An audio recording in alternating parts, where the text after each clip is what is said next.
morning, everybody. This is Risa from Hudson Valley Vintage. We are actually home this morning, and we're talking about prep. Kevin is with me, and he's cleaning some pieces. So it's funny because this week we're always talking about prep. If you've been in our shop and we're talking about painting furniture, we always talk about prep because it's a question we get asked a lot, and we believe in it so much, how important it is. There's no such thing as a no prep paint. Even though a lot of them advertise it and say it, we just don't believe that it's true.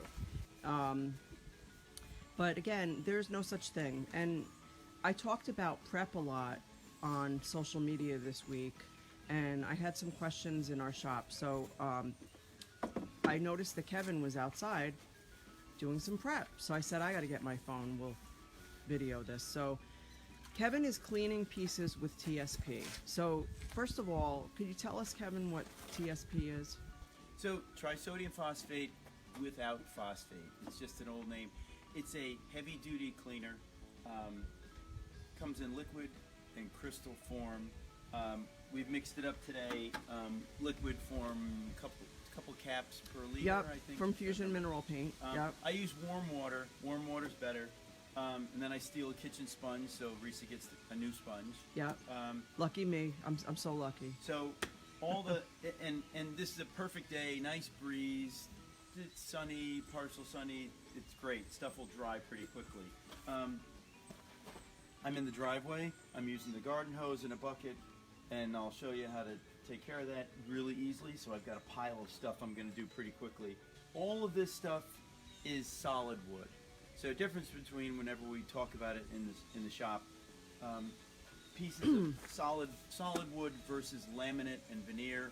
So I'm not doing any laminate and veneer out here. I'm just doing all solid pieces of wood. I've got an old table. I've got an old school desk, school chair. I've got a mirror. Be careful with TSP can etch mirrors. Plus on the back of the mirror, you want to make sure that you don't ruin the old silver. So I'll be a little more careful with that. Yeah, this is a really old. Yeah. So you can see the little cracks, and so you want to preserve that just the way it is. I do have panes of glass that I'm going to take care of also, which are kind of cool, so we can do different things with. And I've got a small stool, needs a little bit of repair, but I'll clean it before we repair it. Right. So so you've got your Premix TSP. Yep. I've already washed this once. Okay. And so, kind of the water that comes off of it. This one's not filthy, right? But it's, and I'm just hosing it down. So you mentioned solid wood. Yep. So what are you going to do if it is a laminate, or it is let's say a newer piece where the wood's not quite so solid as? Then I wouldn't soak it with the hose. I would wash it the way I would wash a countertop or a kitchen table. Just a damp sponge and wipe it rather than soak it. Okay. So if you look at the color of the water that's coming off of here, I mean, there you go. Oh my God. So that's what comes off. That's the color of the water that comes off. I don't know if you could see that color of the water, but it's actually getting cleaner as we go. So, and you're rinsing it. Do you always have to rinse? Yeah. With the liquid, the TSP we carry does not require rinsing. I would rinse it. I rinse it. I typically tend to rinse it just because you can get, and now I'm just going to set these over here in the breeze and let them dry out. And then I'm going to kind of use this disgusting table as my table. Your work table. We've done dressers, I've done hutches, I've done all kinds of things outside. Yeah. It's great. You open the doors up, you wash the inside, then you can spray. Plus, even if it's not dirty, there are cobwebs and dust. So, you're using the are you using the soft side of the sponge or the? Yeah. Oh, look at this dirt. Yeah, these people are. Coming off. Look at the sponges. Yeah. And these are not. And this piece that you're doing right now, this is like a very. What did we find out this is? This is a farrier's. Like basket or tote. Bucket. Yep. Tool tote. So, when we talk about prep, we always talk about using TSP to clean our pieces. And I shared the other day a really great guide from Fusion Mineral Paint about prep. So we always start with cleaning our piece with TSP. And I would say 90% of the time, that's all the prep that you need. That's it. That's pretty much it. I'll do one of these windows next because the paint's chipping. Okay. So they're painted windows, and everything else I've got here is kind of solid. So, Right. So one of the questions I got this week by a customer that came into the shop, she was asking me about chalk-based paints. And she said that she was told that there's no prep needed at all. Absolutely no prep with the chalk-based paints. Now, I want to clear up a couple of misconceptions here. Prep has nothing to do with the type of paint you're using. Prep has to do with the piece you're painting. So there's no way to say, well, you're using this kind of paint, so you don't need to prep. That's just not true. No. I mean, look at this. If you want the paint to stick. Yeah, if you want a good... If you want the paint to stick, Right. and you're painting a piece that was in a house that has 50 years of lemon oil, pledge, end dust, furniture polish, all those other things, no paint's going to stick to that. No Right, paint's exactly. And having a So if chalk-based you look at this paint now, so this is is glass. not going to make a difference. This is glass, and I'm not worried about etching it. I don't think it's going to etch. So now there's some loose paint here. Yep. I'll use the back side of the sponge just to kind of move it along. So just for actually, this is a great example because we get a lot of pieces that are pre-painted, like these windows, and people will ask us, do I have to sand the paint off or strip it? No, you don't. No. But what you do have to do is you have to get off anything like this. See all this? See this paint that's lifting here?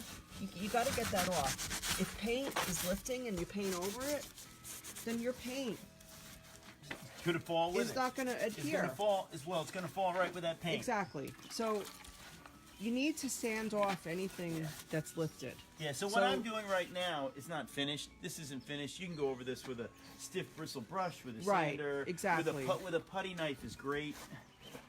So you just need to remove what's lifting. You don't need to remove the paint. You definitely do not. You can paint over this paint. and also one thing, when you're going over these things, watch out for sharp metal pieces that might be sticking out that you don't see. So Yeah, you don't want to stab cut yourself. You get Yeah. and then you get a tetanus shot or whatever. Yeah, that's not good. What if the windows are lead paint? Lead paint. Yeah, and actually it's not just windows. There could be lead paint in The caulking. A lot of caulk, and actually, so one of the things that we've been finding out in the business that I work in is that a lot of caulking for old home windows have PCBs in them. The soft caulking Hi, has Mia. PCBs. If you have lead paint on the windows and you're painting over it, you're sealing that lead paint in. Okay, so is that safe? It's much better, much better. It's a standard industry practice to seal lead paint in rather than sandblast it off, because then you're putting it all that dust in the atmosphere. Okay. And you're going to expose yourself to it. Okay, So if you seal it in, it's perfectly acceptable. I need to tell you guys, Kevin is a geologist, and he works as an environmental consultant. So he does environmental remediation, which is cleanups.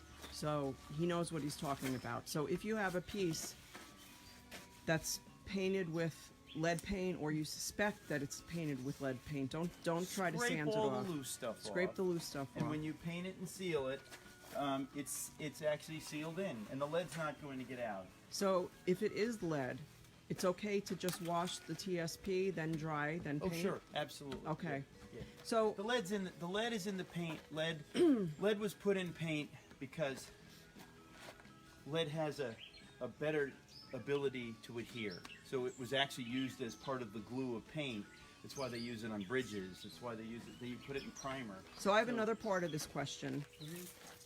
Let's say we suspect And then these. you look at the green water coming off. That's all the old dry part of the green paint coming off of there. So we suspect that this could be lead paint. So we've cleaned it now with TSP. We're going to get off any of the loose pieces Yep. of the paint and paint over it. So should we not distress this then and show the lead paint? No, you can. You can. You're not going to sand that much. You just, in fact, when you distress it, you're only going down to the lead paint. Now, Okay. or down to the paint, which has lead in it. What if we were to put a clear polyurethane over the lead paint It's fine. and then paint over that? You can do that. You could do that too. Okay. All right. As Well, long hopefully. as long as the polyurethane isn't too glossy and the paint won't stick to it. Right. Well, I know that if you use Fusion's Tough Coat, which I have, or even Miss Mustard Seeds So this will Tough dry Coat, in a few minutes. they're both water-based clear coats, and you can paint right over them. So you can see, you can kind of whip through, Yeah. stuff. We usually try to do this about once or twice a month, and I mean, look at the wormholes in this yeah, chair. this is so cool. It's an old This chair school is chair. great. It's got little tiny holes. Can Oh you my guys gosh. see the wormholes? I've never seen one like this. And it's actually in great shape. It's really solid. So, because this has wormholes in it, what would you date this at? It's put together with pegs. It's probably World War II. Okay, we're doing. And I'm not getting filthy. No, So, no. I'm not. And we do this in the store too. We don't, obviously we're not using a hose, and we're not being as messy in the store, but Put towels under the legs. yeah, exactly. See what you could do. You get paper plates and put it under the leg of each of the. If you're washing something inside, Yeah. like under the leg of a dresser, so it'll catch any water, so you won't get any marks on your carpet or anything like Yeah. that. So we're cleaning relatively small pieces. We've got a chair. We've cleaned a Farrier's toolbox here. This is a really cool, like a cubby, probably meant to go on top of a workspace, and a window. And I think he spent about 10 minutes, 15 minutes maybe. yeah. So he's probably spent like 3 or 4 minutes on each piece. Yeah. So if we were talking about cleaning a really big piece, like a dresser or a hutch or something like that, you're probably talking about like 15 minutes. Well, Yeah, watch out, Mia. but the cleaning itself is is probably the shortest time. But this is just so important, and It's like washing a car. yeah, it's a little car. So what I do is I just kind of go in, grab it full. I don't squeeze the sponge off. If I kept squeezing the sponge off in here, this water would get disgustingly filthy. Yeah. I mean, it looks bad now, it's nothing. It would get really bad. So it lasts longer if I just come out Yeah. with the water, and don't worry about using up the water with TSP. Also, it's okay in the driveway. It's not going to hurt anything. It won't kill the plants. Yeah, I was just going to ask you that because it looks. I mean, it's not sudsy, but we have a little bit of white on the driveway. Just bubbles, yeah. So that's going to eventually go out into the grass. So what Yep. does that mean? It does not have phosphates in it, so Uh-huh. it's not gonna kill the grass. There's no alkali or anything like that that's basically gonna do anything.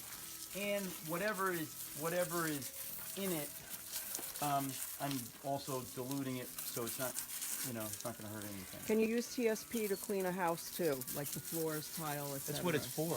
If you look at the bag on TSP, it's meant to clean disgusting showers, mildewy showers.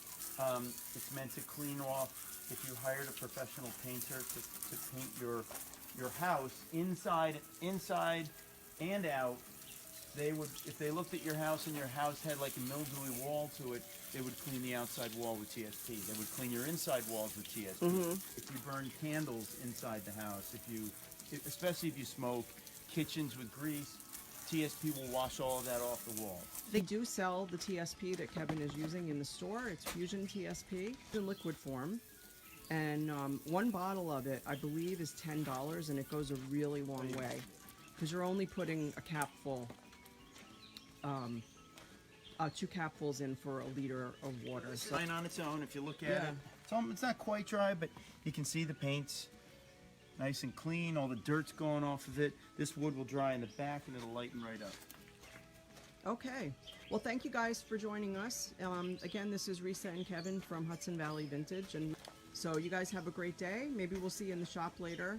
And again, if you have any questions about anything that we've talked about in this video, please post them and I will get back to you with an answer. Take care.